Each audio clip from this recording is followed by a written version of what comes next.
বন্ধুরা, এটা হচ্ছে আমার থাই ভ্যারাইটির রেড ডায়মন্ড গোয়াভা। দেখুন, প্রুনিং করার পরে পেয়ারার ফুল আসতেছে। এই দেখুন ফুল আসতেছে, আরও আসতেছে ফুল।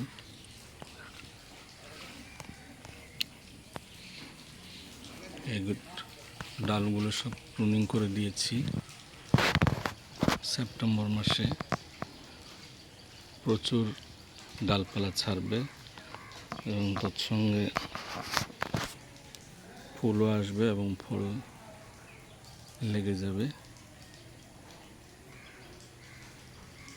পেয়ারা গাছ প্রচুর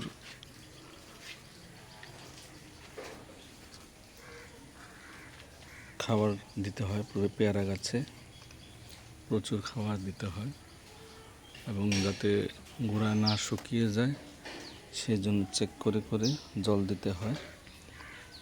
বৃষ্টির দিনে জল দিতে হয় না।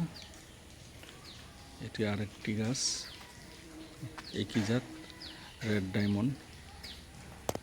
এবার ফল ধরেছিল, 1 বছরের গাছ এটি একটি। 4টা ফল খেয়েছি, খুবই সুস্বাদু মিষ্টি রেড ডায়মন্ড গোয়াভা। দেখুন বন্ধুরা,